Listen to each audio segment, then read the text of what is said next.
Halo, selamat pagi atau kapanpun kamu mendengarkan podcast ini. Dimanapun dan dalam kegiatan apapun, kamu sedang mendengarkan podcast P2K, Podcast Psikologi Komunikasi. Halo teman-teman sepodcast Psikologi Komunikasi. Apa kabar? Sehat ya? Hari ini hari yang spesial banget. Kenapa? Karena kita akan membahas resolusi konflik komunikasi antar pribadi. Sebelumnya, teman-teman pernah nggak ngerasa kalau suatu pesan itu tidak kalian terima dengan baik, atau suatu pesan yang kalian ingin sampaikan tidak tersampaikan dengan baik? Itu salah satu contoh konflik komunikasi antar pribadi loh. Meski kelihatan sepele, tetapi tetap saja ini menjadi salah satu pemicu terjadinya konflik. Tapi sebelum kita tahu apa saja faktor penyebab terjadinya konflik dan resolusinya, yuk kita bahas dulu apa sih komunikasi antar pribadi itu. Komunikasi antar pribadi adalah komunikasi yang dilakukan secara tatap muka antara dua orang atau lebih, baik secara terorganisasi maupun kelompok.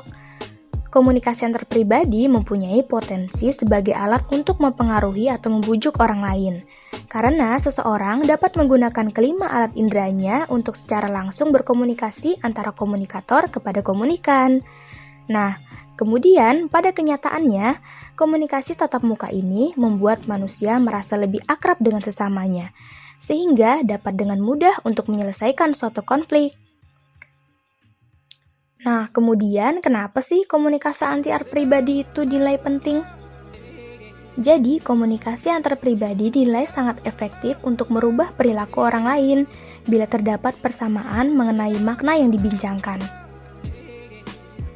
Tanda khusus yang ada di komunikasi antar pribadi ini terletak pada arus balik langsung. Arus balik tersebut memiliki daya tangkap yang mudah untuk komunikator, baik secara verbal dalam bentuk kata maupun nonverbal dalam bentuk bahasa tubuh. Kemudian selanjutnya, selama proses komunikasi antar pribadi berlangsung, sangat penting terjadinya interaksi, berbagi informasi dan perasaan antara individu dengan individu lainnya, supaya terjadi umpan balik dan tidak menimbulkan kesalahpahaman dalam berkomunikasi. Wah, sekarang kita sudah tahu apa itu komunikasi antar pribadi. Tapi walaupun komunikasi ini membuat manusia menjadi lebih akrab, tetap tidak menutup kemungkinan untuk munculnya beberapa konflik loh. Sekarang kita bahas apa sih faktor penyebab terjadinya konflik komunikasi antar pribadi ini. Yuk!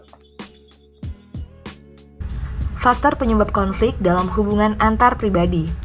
Ada beberapa yang dapat menimbulkan terjadinya konflik dalam suatu hubungan antar pribadi. Beberapa penyebab tersebut antara lain: 1. Perbedaan individu yang meliputi perbedaan pendirian dan perasaan. Setiap manusia adalah individu yang unik, artinya setiap orang memiliki pendirian dan perasaan yang berbeda-beda satu dengan lainnya.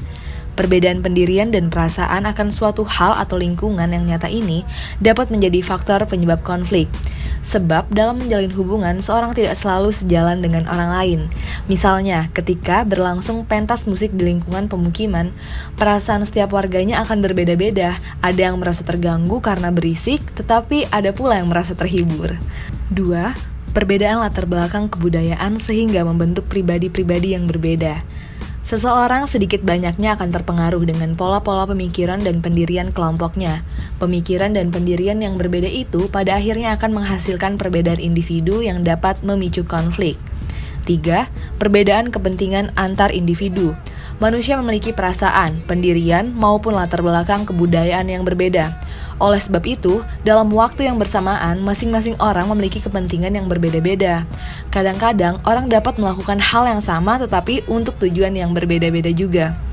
Keempat adalah kurangnya rasa percaya. Tanpa adanya kepercayaan, komunikasi yang bebas dan terbuka akan tertutup dan selanjutnya mengancam stabilitas komunikasi tersebut. 5. Pesan yang kompleks dan kurang jelas. Ketidakjelasan sebuah informasi dapat menjadi salah satu faktor penyebab konflik. Komunikator atau penyampai pesan harus memperhatikan pesan dan menyampaikannya dengan jelas ke komunikan serta menggunakan bahasa yang konkret dan spesifik. 6. Kompetisi, di mana ada dua orang atau lebih pihak yang saling berlomba berbuat sesuatu demi mencapai kemenangan. Kompetisi terjadi jika ada beberapa pihak yang menginginkan sesuatu. Misalnya, ketika seseorang menerima telepon dan di saat yang bersamaan memindai laporan, kedua pesan akan hilang. Untuk mengatasinya, komunikator membuat pesan tertulis yang menarik secara visual dan mudah dipahami dan mengirimkannya ketika penerima memiliki waktu yang cukup untuk membaca pesan tersebut. Pesan lisan akan lebih efektif ketika berada dalam situasi komunikasi tatap muka.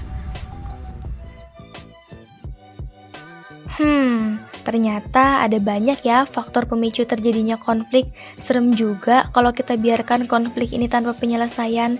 Gimana kalau sekarang kita bahas menu utama kita hari ini, yaitu resolusi konflik komunikasi antar pribadi, atau biasa kita sebut solusi-solusi dari konflik komunikasi antar pribadi.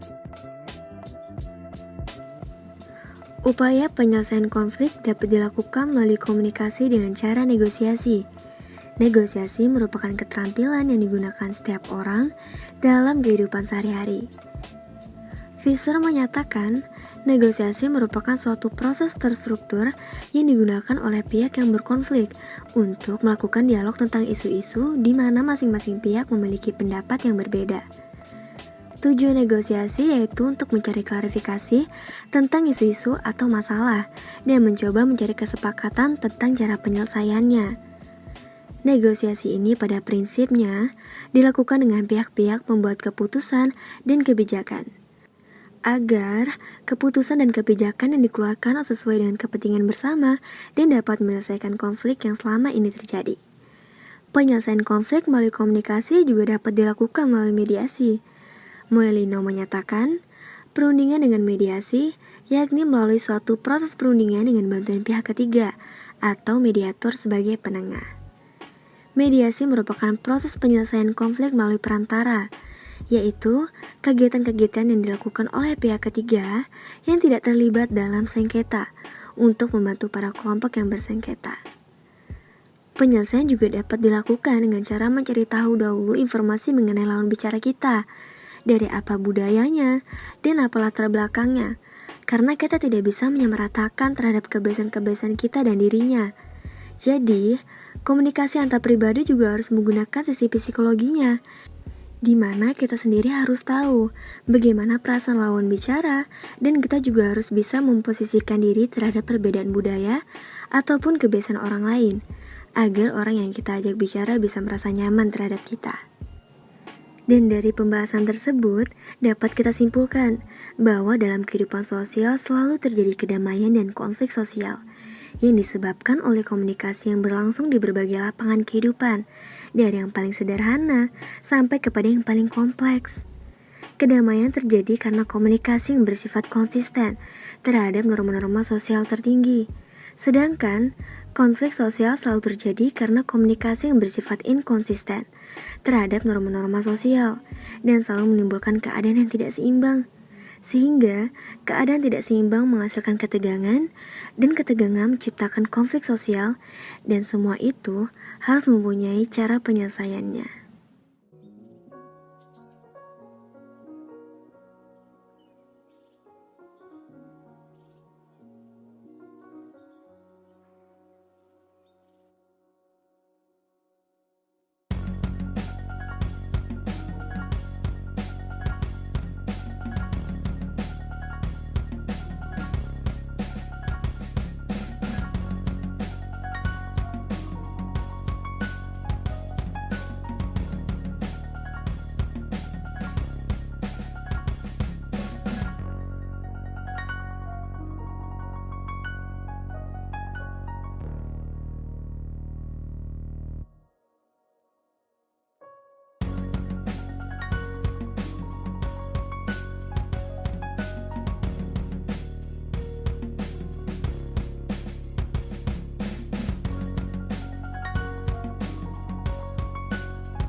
BBC stereophonic sound for the home is recorded on 2 separate tracks, each one giving special emphasis to certain sections of the orchestra, as heard from those positions.